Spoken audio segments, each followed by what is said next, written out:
तो भाई और बहनों, आपका स्वागत है इस वीडियो में। इस वीडियो में हम लोग गोल्गी अपैरेटस और एंडोप्लाज्मिक रेटिकुलम के बारे में डिस्कस करेंगे। तो पहले हम देखेंगे गोल्गी अपैरेटस के बारे में, ठीक है। तो सबसे पहले स्ट्रक्चर देखेंगे हम लोग, गोल्गी अपैरेटस का कैसा स्ट्रक्चर है, ठीक है। The Golgi apparatus consist of 5 to 8 flattened membrane bounded sac. जी हाँ, यहाँ पर कितने हैं? 5 to 8, ठीक है। मेम्ब्रेन बाउंडेड, जी हाँ, यहाँ पर हम लोग देख सकते हैं मेम्ब्रेन बाउंडेड है, मतलब इसके ऊपर मेम्ब्रेन प्रेजेंट है, ठीक है। जी हाँ, मेम्ब्रेन प्रेजेंट है। और कैसे हैं ये? फ्लैट दिखने में कैसे हैं सर? फ्लैट है, ठीक है। तो कैसे दिख रहे हैं? फ्लैट हैं। कितने हैं सर? 5 to 8। यहाँ पर गिनेंगे कितने हैं? 1 2 3 4 5। जी हाँ, 5 यहाँ पर प्रेजेंट है। मेम्ब्रेन बाउंडेड सैक है। कैसे हैं सर? फ्लैट है। तो उनको क्या बोलेंगे हम लोग? सिस्टर ने बोलेंगे। क्या बोलेंगे? सिस्टर ने बोलेंगे, ठीक है। नेक्स्ट पॉइंट देखेंगे क्या है। The Golgi has 2 sides. जी हाँ, यहाँ पर कितने साइड्स हैं? दो साइड्स हैं। Namely cis face and trans face है। जी हाँ, यहाँ पर कौन से फेस हैं? एक है सिस फेस और दूसरा है ट्रांस फेस। जी हाँ। नेक्स्ट हम लोग देखेंगे सिस फेस, ठीक है। तो सिस फेस किधर देख रहा है? The side of the side facing the endoplasmic reticulum और nucleus.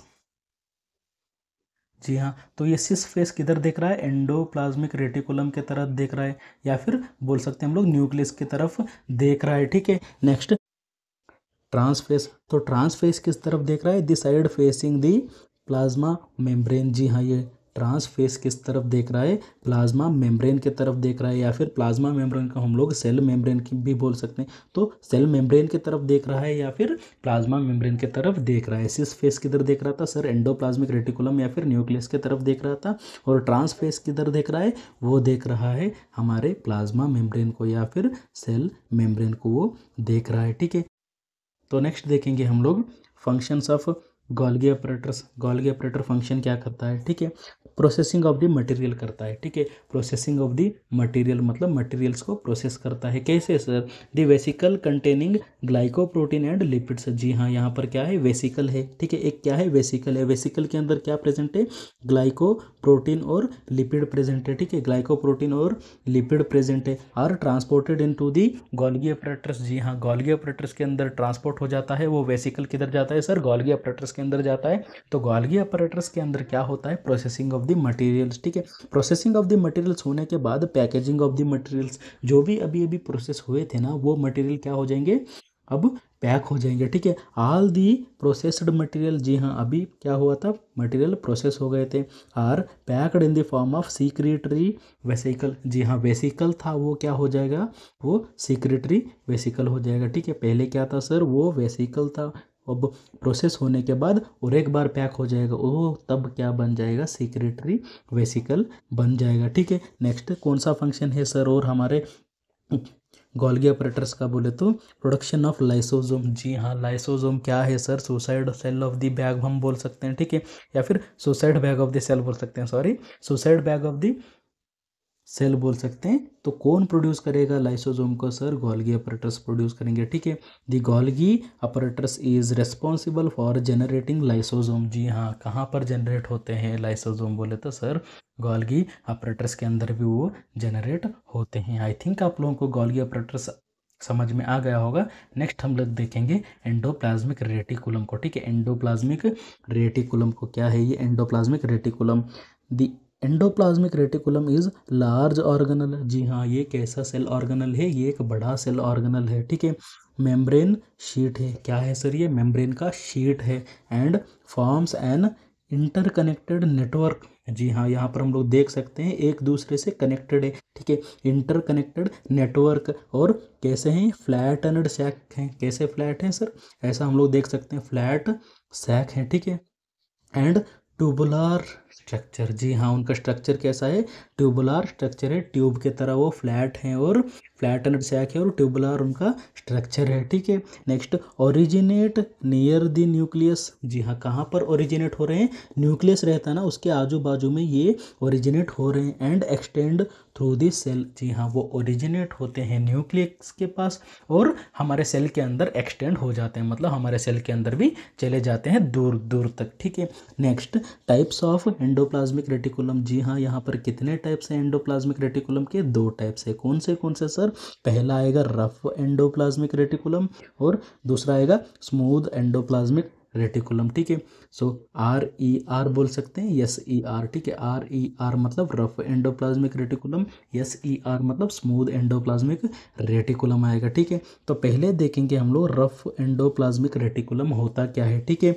The endoplasmic reticulum with rough surface, जी हाँ, रफ एंडोप्लाज्मिक रेटिकुलम मतलब एंडोप्लाज्मिक रेटिकुलम है, उसका सरफेस रफ है, ठीक है। सरफेस रफ रहा तो वो रफ एंडोप्लाज्मिक, सरफेस स्मूथ रहा तो वो स्मूथ एंडोप्लाज्मिक रेटिकुलम, ठीक है। तो यहाँ पर सरफेस रफ क्यों है सर, ठीक है, क्यों है उसका सरफेस रफ बोले तो attachment of granular ribosome on the surface, जी हाँ, यहाँ पर एंडोप्लाज्मिक रेटिकुलम के सरफेस के ऊपर क्या प्रेजेंट है?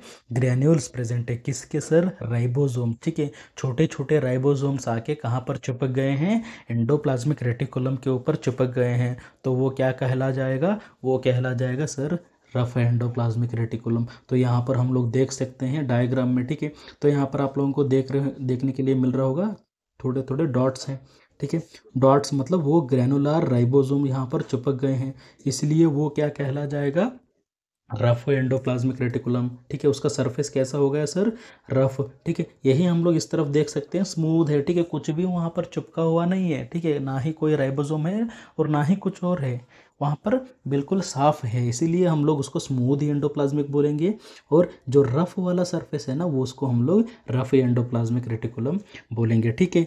तो इसके ऊपर ग्रैन्यूल्स मतलब राइबोसोम्स क्या चिपक गए हैं ग्रैन्यूल्स की तरह, तो इसको हम लोग और एक नाम भी बोल सकते हैं, rough endoplasmic reticulum is also known as granular endoplasmic reticulum, ठीक है। तो ग्रैनुलर एंडोप्लाज्मिक रेटिकुलम का दूसरा नाम क्या है? Rough endoplasmic reticulum.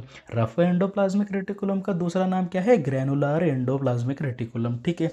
Next function देखेंगे हम लोग, फंक्शन क्या है? तो synthesis of protein and lysosome, जी हाँ, यहाँ पर भी लाइसोसोम सिंथेसिस होता है, ठीक है। लाइसोसोम को कौन बनाता है सर? ऊपर कौन बना रहा था? ऊपर हमारा गोल्गी अपरेटस भी बना रहा था, और नीचे यहाँ पर हमारा जो एंडोप्लाज्मिक रेटिकुलम है ना, रफ एंडोप्लाज्मिक रेटिकुलम, वो भी क्या कर रहा है? लाइसोसोम को प्रोड्यूस कर रहा है, ठीक है। तो नेक्स्ट हम लोग देखेंगे स्मूथ एंडोप्लाज्मिक रेटिकुलम, ठीक है। तो smooth endoplasmic reticulum, the endoplasmic reticulum with smooth surface, जी हाँ, एंडोप्लाज्मिक रेटिकुलम का अगर सरफेस स्मूथ है तो उसको क्या बोलेंगे? स्मूथ एंडोप्लाज्मिक रेटिकुलम, ठीक है। It is also known as granular endoplasmic reticulum. मतलब absent, ठीक है, absent ग्रैन्यूल्स। ग्रैन्यूल्स क्या है सर? absent है, ग्रैनुलर, ठीक है, absent of granules on the endoplasmic reticulum, जी हाँ, यहाँ पर उसका सरफेस कैसा है? स्मूथ है, ठीक है। एंडोप्लाज्मिक रेटिकुलम का सरफेस कैसा है? यहाँ पर स्मूथ है, इसीलिए उसको क्या बोलेंगे हम लोग? Smooth endoplasmic reticulum. और अगर उसका सरफेस ग्रैन्यूल्स हैं, उसके सरफेस रफ है, तो उसको रफ एंडोप्लाज्मिक रेटिकुलम बोलेंगे, ठीक है। अब स्मूथ एंडोप्लाज्मिक रेटिकुलम का फंक्शन क्या है सर, अगर आपने पूछा तो? सिंथेसिस ऑफ स्टेरॉयड, जी हाँ, हमारे बॉडी के अंदर स्टेरॉयड अगर जनरेट हो रहे हैं, सिंथेसिस हो रहे हैं, कौन सिंथेसिस कर रहा है सर? यहाँ पर हमारे एंडोप्लाज्मिक रेटिकुलम भी स्टेरॉयड क्या कर रहा? सिंथेसिस हो रहा। और सिंथेसिस ऑफ लिपिड्स, जी हाँ, लिपिड्स को भी ये क्या कर रहा? सिंथेसिस कर रहा, ठीक है। नेक्स्ट, सेल मेम्ब्रेन सिंथेसिस, जी हाँ, ये क्या कर रहा है? हमारा सेल मेम्ब्रेन को ही ये सिंथेसिस कर रहा है, मतलब सेल मेम्ब्रेन का प्रिपरेशन कर रहा है। कौन कर रहा है sir? Smooth endoplasmic reticulum. I think आप लोगों को एंडोप्लाज्मिक रेटिकुलम समझ में आ गया होगा, ठीक है। तो इसके अंदर 2 टाइप्स हैं, अगर उसका सरफेस रफ है तो रफ एंडोप्लाज्मिक रेटिकुलम। रफ क्यों है सर? ग्रैन्यूल्स प्रेजेंट है उसके ऊपर, राइबोसोम के ग्रैन्यूल्स प्रेजेंट है, इसीलिए हम लोग उसको ग्रैनुलर एंडोप्लाज्मिक रेटिकुलम बोलेंगे। अब स्मूथ एंडोप्लाज्मिक रेटिकुलम मतलब सर सरफेस स्मूथ है उसका, ठीक है, वहाँ पर अग्रैनुल है। अग्रैनुल मतलब absent ऑफ ग्रैन्यूल है, ठीक है। तो ग्रैन्यूल्स absent रहा तो उसको अग्रैनुलर एंडोप्लाज्मिक रेटिकुलम बोलेंगे। आई थिंक आप लोगों को ये वीडियो समझ में आ गया होगा। अगर आप लोगों को ये वीडियो अच्छा लगा है तो लाइक करो, शेयर करो, सब्सक्राइब करो। Thank you.